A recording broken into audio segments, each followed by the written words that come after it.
안녕하세요. 오늘은 좀 특별한 이야기를 깊이 파헤쳐 볼까 하는데요. 태국 북부 그 골든 트라이앵글 지역에서 무려 23년 동안 활동하신 한 선교사님의 경험담입니다. 유튜브 기록을 바탕으로 했고요. 공동체를 세우고 또 자립해 나가는 과정에서 얻으신 뭐랄까 아주 독특한 통찰들이 많아요. 그래서 이번 탐구의 목표는 이 경험 속에서 자립, 공동체, 그리고 소명에 대한 좀 남다른 관점을 발견하는 겁니다. 네, 맞아요. 특히 이분의 접근 방식이 일반적인 선교나 공동체 운영과는 좀 다르죠. 조연자 공동체라던가 블루오션 공동체 같은 그런 개념들을 직접 만들어서 실천하셨다는 점이 흥미롭습니다. 그리고 성공뿐 아니라 실패 경험도 솔직하게 나누시면서 얻은 교훈들이 있거든요. 어떻게 이런 길을 가셨는지, 그 과정에서 뭘 배우셨는지 좀 자세히 들여다보겠습니다. 네.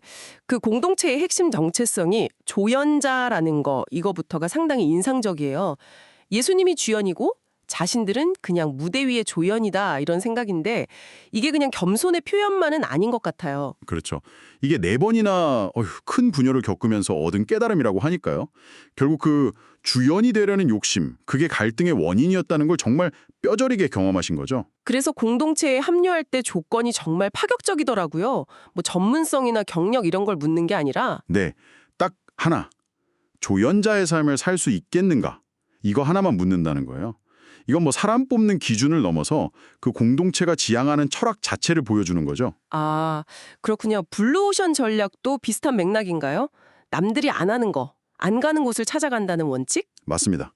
경쟁하지 않겠다. 남이 이미 닦아놓은 터 위에서 뭐랄까 주연 싸움 같은 거 안 하겠다. 이런 의지가 담겨 있는 거죠. 고용창출 공동체라는 이념도 그럼 자연스럽게 연결되는 거네요. 단순히 구제하는 걸 넘어서서 구성원 모두가 영적으로든 육체적으로든 고용되어서 책임을 갖고 살아가게 한다. 이거 되게 현실적인 접근인데요? 그렇죠. 단순히 도움받는 존재가 아니라 주체적으로 자기 삶과 신앙을 꾸려나가도록 돕는다는 거죠. 각자가 자기 역할과 책임을 다하는 그런 주연으로 설 수 있도록 기반을 만들어주는 것. 네, 그런 철학이 바탕에 깔려 있습니다. 근데 이런 생각으로 이렇게 확 바뀌게 된 계기가 정말 강렬하더라고요.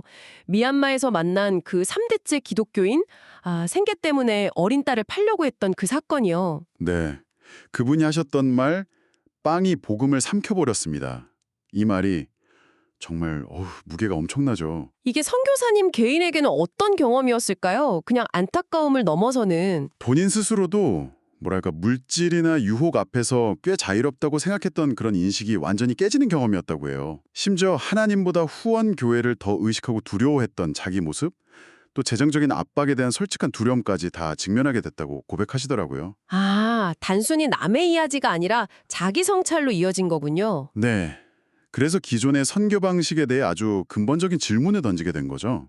그리고 이게 나중에 고용 창출이라는 구체적인 사역으로 이어지는 아주 중요한 동기가 된 거고요. 실패 경험에서도 배운 게 많다고 하셨는데 특히 사람을 보석 세공에 비유한 그 네 단계 과정이 참 인상 깊었어요. 그 비유 정말 적절하죠.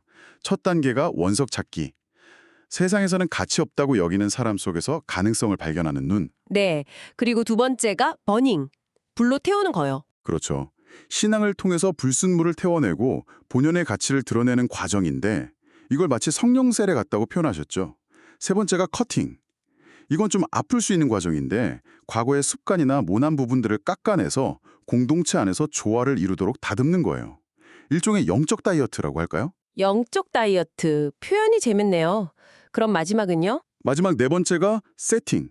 잘 다듬어진 그 보석 같은 개인들이 이제 함께 모여서 팀을 이루는 거예요. 그래서 더 큰 가치, 더 큰 빛을 만들어내는 단계죠. 결국 개인의 변화랑 공동체적인 완성이 같이 가는 거라는 걸 보여줍니다. 와, 그 미용실 이야기도 빼놓을 수 없을 것 같아요. 1,500만 원 투자해서 시작했는데 나중엔 1억 5천만 원짜리 건물을 소유하게 됐다. 거의 성공 신화 같은데? 네, 결과만 보면 그렇죠. 근데 그 과정이 정말 순탄치가 않았어요. 법적인 문제도 있었고 내부에서 시기 질투 때문에 방해도 엄청났고 또 리더의 영적인 미성숙 무죄까지 온갖 위기를 다 겪으셨더라고요. 근데 거기서 내린 마지막 결정이 정말 놀라웠습니다. 맞아요.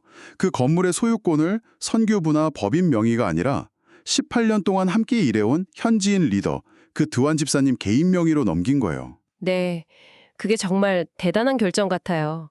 단순한 신뢰 이상이죠. 그렇죠. 이건 그동안 선교사와 현지인 사이에 있었던 어떤 고질적인 불신의 벽, 그걸 깨려는 아주 의도적인 선택이었다고 봐요. 실패는 내가 책임진다. 하지만 성공하면 그 영광은 당신 것이다. 이 원칙을 그냥 말로만 한 게 아니라 행동으로 보여준 거죠. 아, 이게 바로 앞에서 말한 조연자 철학이 실제로 적용된 사례군요. 선교사가 뒤로 빠지고 현지 리더가 진짜 주연이 되도록 판을 깔아준 거네요. 정확합니다. 네. 살자라던가 왕따를 시키지 말고 당하며 살자 이런 말들이 그냥 구호가 아니라 이런 철학을 지켜내려는 어떤 처절한 다짐처럼 들리네요. 네, 맞아요. 어려움 속에서도 옳은 길을 가려는 의지가 담겨 있는 거죠. 또 함께 멀리 가자 하는 구호도 마찬가지고요. 과정을 중요하게 여기고 그 결과는 다 같이 나누려는 태도. 성공을 누구 한 사람의 것이 아니라 공동체 전체의 자산으로 여기는 마음이 엿보입니다. 오늘 이렇게 쭉 살펴본 이야기는요. 단순한 성공 스토리가 아니라 정말 실패와 고뇌 쪽에서 계속 자신들이 변화하면서 길을 찾아 나선 그런 생생한 여정의 기록이었던 것 같습니다.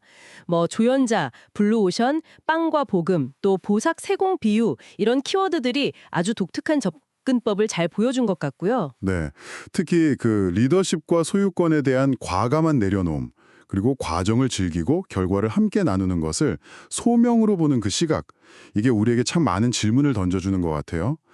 우리가 흔히 생각하는 성공 공식과는 좀 다른 길을 보여주죠. 이 이야기들이 듣고 계신 여러분께는 어떤 울림을 주는지 궁금합니다.